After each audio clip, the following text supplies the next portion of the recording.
Let me tell you about the day I stopped breathing. Not with lungs, but with the part of me that used to believe I was enough. The crown felt heavier that morning. Or maybe my bones had just grown tired of carrying a love that no longer looked at me. I stood at the top of the grand staircase as the procession arrived, hands folded, face unreadable. I didn't blink when I saw her, Lady Evelyn, step out of the carriage with her cheeks flushed, gold threads glinting in her veil, and one hand delicately placed over the swell of her stomach. Darius didn't look at me when he helped her down. And when the court erupted in applause, it took every shred of my restraint not to scream. So I bowed my head. I smiled. And I died, just a little, while standing perfectly still. The whisper started before the carriage wheels had even stopped turning. 6 months along, they say. The physicians confirmed it yesterday. Finally, an heir. The kingdom had waited for years, and everyone, every noble with power to protect, knew the consequences if the royal line failed. Without an heir, the ancient treaties binding the provinces would unravel. The throne would be open to bloodshed. Meredith, my lady-in-waiting, moved subtly closer, her weathered fingers adjusting my ceremonial sash with trembling hands. She always did that when Evelyn's name was mentioned, a nervous habit she hadn't been able to break. "Your Majesty," she whispered, barely audible beneath the swell of voices from the courtyard, "perhaps we should stay," I said softly, eyes fixed on the marble steps below. "We stay. Because that is what queens do. We stand witness to our own undoing, with grace." Darius finally looked up. His dark eyes found mine across the stone balustrade, and for a breath, just one, I saw something flicker. Regret. Longing. Or maybe it was just the ghost of what we once were. Then Evelyn stumbled slightly, her hand flying to her belly, and just like that, his attention snapped back to her, like a chain pulled taut. "Careful, my dear," he murmured, the same voice that once called me his starlight, his everything. My fingers found the white gold ring on my left hand. I twisted it once, then again. The sapphires caught the light, matching the color of my eyes. They used to mean something. A draft slipped through the open doors, carrying with it the scent of coming rain and something metallic. Anticipation, maybe. The palace, with all its soaring columns and gilded ceilings, felt closer than usual, like a beautiful cage. "Your Majesty." I knew that voice, Cassius. Unlike his brother, Lord Cassius had always been lean, where Darius was broad, thoughtful where Darius was firm. And unlike anyone else these days, he didn't avert his eyes when he looked at me. "Lord Cassius," I murmured without turning. "The physicians are pleased with Lady Evelyn's progress," he said, stepping beside me at the railing. "They believe she'll carry to term." The words were tiny arrows, and each one landed exactly where they were meant to. "How fortunate for the kingdom," I replied, my voice cold and smooth as cut marble. He didn't speak right away. He only watched his brother, who was now guiding Evelyn up the steps like she was a crown made of glass. "Althea?" "Your Majesty," I corrected gently. I needed the distance, especially from him. He nodded. "Your Majesty, you know this changes nothing about your position. You are still queen.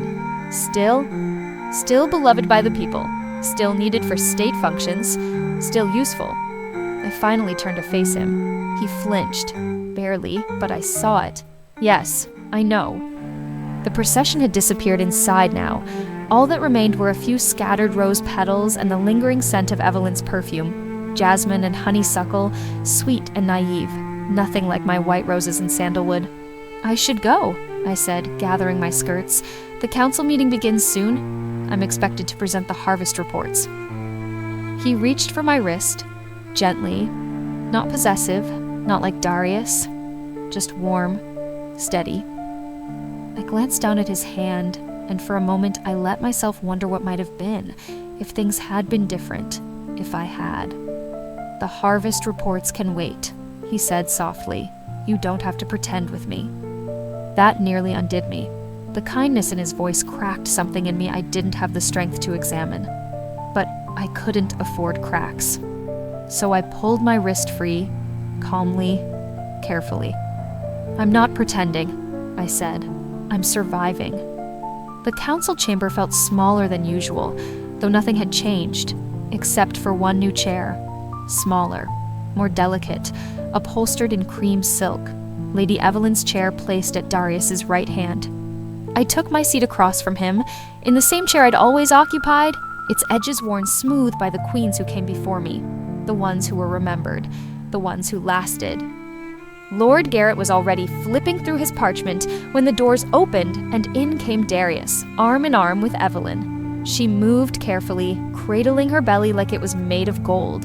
Her doe-like eyes scanned the room with wide, open curiosity. "Gentlemen," Darius said, settling beside her, "and my lady wife." The acknowledgement felt like a bone thrown to a starving dog. I nodded once. Nothing on my face gave me away. "Shall we begin with the harvest reports?" Lord Garrett offered, clearly uneasy. "Actually," Evelyn spoke, voice soft but sure, "I was hoping to learn more about the kingdom's charitable works. I should like to be useful during my condition." Darius smiled at her, the kind of smile he once reserved for me. Warm, proud, devoted. "Of course," he said. "Lord Garrett, perhaps you could arrange for Lady Evelyn to visit the orphanages next week?" "The orphanages fall under my purview," I said quietly. "I visit them every month."